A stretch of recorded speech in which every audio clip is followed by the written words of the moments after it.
Bismillahirrahmanirrahim. Assalamualaikum warahmatullahi wabarakatuh.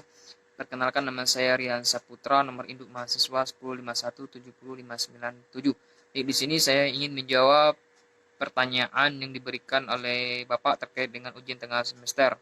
Yaitu soal yang pertama adalah definisi keuangan negara. Definisi keuangan negara adalah hak kewajiban negara yang dapat dinilai dengan berupa uang, serta segala sesuatu baik berupa barang maupun uang yang dapat dijadikan milik negara berhubungan dengan pelaksanaan hak dan kewajiban negara. Yang kedua adalah ruang lingkup keuangan negara. Nah, ini menjadi penentu substansi yang di dalam keuangan negara terdapat dalam Undang-Undang Nomor 17 Tahun 2013. Poin yang pertama adalah hak negara dalam pemungutan pajak, mengedarkan dan mengeluarkan uang dan melakukan pinjaman terhadap warga negaranya. Yang kedua adalah kewajiban negara dalam menyelenggarakan tugas pelayanan umum, pemerintah negara, dan membayar tagihan dari pihak ketiga. Yang ketiga adalah penerimaan dan pengeluaran negara. Yang keempat adalah kekayaan negara atau kekayaan daerah yang dikelola sendiri atau oleh pihak lain dalam bentuk uang, surat berharga, barang, dan juga hak-hak yang lain yang dapat dinilai dengan uang. Yang kelima adalah kekayaan pihak lain yang dikuasai oleh pemerintah dalam rangka menyelenggarakan tugas pemerintah dan atau kepentingan umum. Yang kelima adalah kekayaan pihak lain yang dapat dengan memanfaatkan fasilitas yang diberikan pemerintah terhadap warga negaranya. Adapun azas-azas pengelolaan keuangan negara yang dimaksud adalah yang pertama, azas kesatuan, yaitu mengkehendaki agar semua pendapatan dan belanja negara disajikan dalam satu dokumen anggaran, yaitu dokumen anggaran APBN.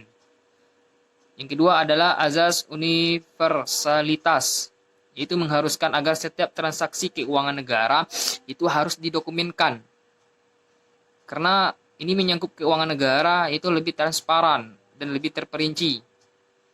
Yang ketiga adalah azas tahunan, membatasi masa berlakunya anggaran untuk 1 tahun tertentu. Nah, ini adalah membatasi berlakunya anggaran, mulai keluarnya dan mulai penutupan buku anggaran negara, yaitu azas spesialitas, yaitu mewajibkan agar kredit anggaran yang disediakan terinci secara jelas dan itu terinci juga untuk peruntukannya siapapun yang memilikinya.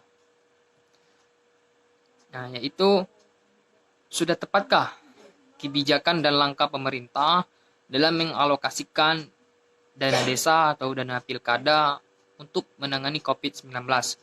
Jadi menurut saya ini adalah hal yang tepat untuk mengalihkan dana desa, dana pilkada untuk menangani COVID-19.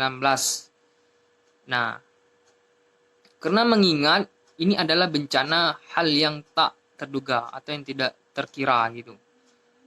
Datangnya virus ini gitu. Ini memang perlu suntikan dana dari pemerintah untuk warga negaranya. Nah, untuk dalam pengalihan dana ini saya katakan itu sudah tepat, sudah bagus, karena warga negara ini perlu bantuan dari pemerintah, baik itu berupa makanan, karena kan virus ini tidak bisa kita diberikan keluar, jadi harus tetap di dalam pengalokasikan dana desa pilkada ini ya bagus untuk mengalihkan bantuan kepada masyarakat dalam menanggulangi bencana COVID-19. Sekian yang dapat saya sampaikan, lebih dan kurang saya mohon maaf. Assalamualaikum warahmatullahi wabarakatuh.